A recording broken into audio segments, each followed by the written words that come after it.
안녕하세요 여러분. 오늘은 많은 분들이 혼자 고민하고 계신 주제, 바로 함몰된 함몰유두에 대해서 제가 이야기를 나눠보려고 합니다. 함몰유두로 고민하고 계신 분들 얼마나 많은 걱정과 조금 불안함을 안고 계셨나요? 어쩌면 또 임신, 모유수유를 앞두고도 걱정하시는 분들도 계실 겁니다. 이제 이런 고민들을 혼자 안고 계셨다면 이제는 조금 마음을 내려놓고 제가 알려드리도록 하겠습니다.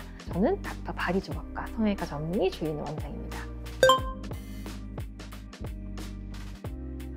함몰유두는요, 그림처럼 말 그대로 유두가 함몰된 거예요. 유두는 이렇게 바깥으로 돌출이 돼야 되는데 안쪽으로 함몰이 되어 있겠죠. 정상적인 유두는 유륜, 그러니까 유두 주변부의 그 갈색 부분이 유륜이라고 하는데요. 이 유륜 위로 돌출되어 있지만 함몰유두는 유륜 아래로 오히려 함몰되어 있기 때문에 평평하거나 아예 꺼져 있는 모양을 보이고 있습니다. 자, 이런 함몰유두의 정도는 굉장히 다양해요. 어떤 분들은 가볍게 자극게 만진다거나 체온이 변화라거나 이런 가벼운 자극에도 쉽게 다시 쏙 하고 돌출되는 경우가 있고, 아무리 그렇게 좀 자극을 하거나 만져도 돌출되지 않는 심한 경우도 있습니다. 중요한 건요, 이 함몰유두 자체가 어떤 건강상의 큰 문제를 많이 일으키지는 않는다는 거예요. 그렇지만 조금 미용적인 이유, 위생적인 이유, 그리고 후에 모유수유 어려움 때문에 미리 교정을 원하시는 분들이 굉장히 많습니다.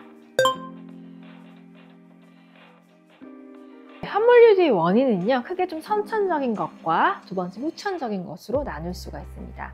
먼저 선천적인 원인은요, 우리가 엄마 뱃속에 있을 때 유두가 막 발달하면서 유두 밑에 있는 유두와 유륜을 이렇게 연결해주는 조직이 발달하게 되는데요.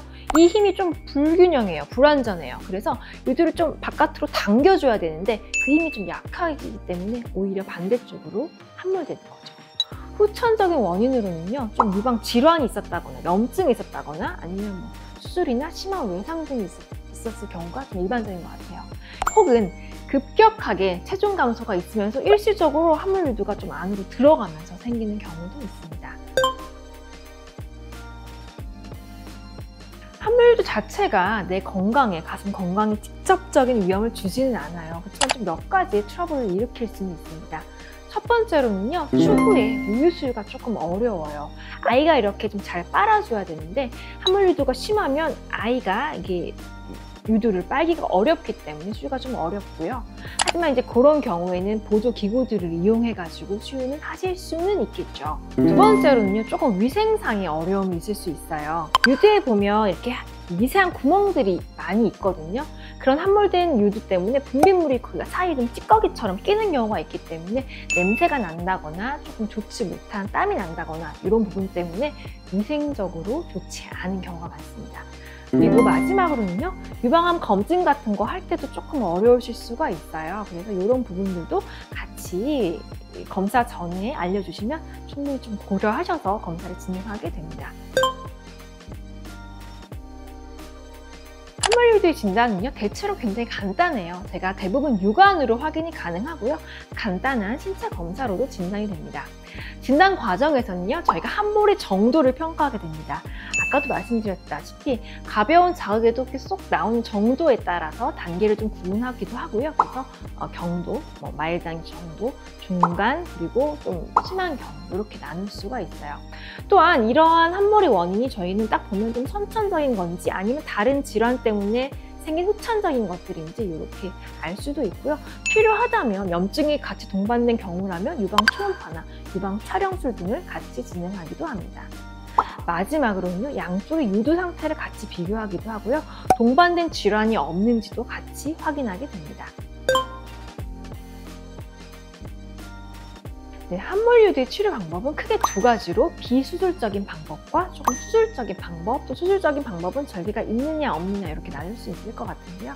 먼저 비수술적인 방법으로는 유두 교정기나 이런 것들을 통해서 간단하고 좀 일시적으로 진행을 하실 수는 있지만 좀 효과가 제한적일 수 있기 때문에 대부분은 수술적인 부분들을 저희가 권유를 드립니다. 수술적인 방법으로는요, 함몰유두를 교정을 해야 되는데요, 대부분 유두 아래의 섬유 조직들을 좀 간단하게 절개를 해서 유두를 좀 쏙 돌출시키는 방법입니다. 국소 마취로 진행을 하게 되고요, 보통 30분에서 40분, 1시간 정도 소요가 됩니다.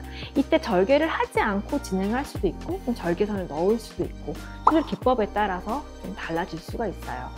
수술 후에는요, 다시 쏙 들어가지 않도록 한 1, 2주 정도는 특수한 좀 유두 보호대를 우리 마치 수술하면 깁스를 하듯이 착용을 해드리는데요. 다시 조금 함몰되지 않도록 바깥으로 빼주는 그런 경우들이 있습니다. 뭐 샤워나 이런 일상적인 활동은 가능하시니까 너무 걱정하시지 않아도 되실 것 같아요. 네, 많은 분들이 이 부분도 굉장히 궁금해 하시는데요. 다행히도 대부분의 경우에는요, 함몰유두 교정 후에도 모유수유가 가능한 경우가 많습니다. 저도 수술을 할 때 최대한 그 유관의 중심관을 건드리지 않고 유선을 보존하는 방식으로 수술을 하기 때문에 유선 조직은 거의 손상을 주지 않고 수술을 진행하고 있습니다. 그래서 반드시 나중에 내가 임신 언제 할 거고 모유수유가 계획이 있다면 조금 미리 상의를 하시고요. 그런 상의를 통해서 적합한 수술 방법을 선택하시게 되겠습니다. 자, 여러분, 오늘은 함몰유두에 대해서 조금 말씀을 드렸어요. 함몰유두로 혼자 고민하고 계셨던 분들 이제 조금은 마음을 내려놓으시고 오시면 될 것 같아요. 아주 드문 그런 케이스가 아니고 굉장히 많은 분들이 똑같은 고민을 하고 계시고요. 얼마든지 수술과 치료가 쉽게 가능한 상태입니다. 본인의 상황이 조금 고민이시라면 언제든지 저와 같은 전문의를 찾으셔서 상담을 하시면 좋겠습니다. 여러분의 건강과 아름다움을 위해 항상 노력하는 닥터 바디조업과 주인 원장이었습니다. 궁금한 점이 더 있으시면요, 댓글 남겨주시면 제가 성심성의껏 답변 드리도록 하겠습니다. 감사합니다.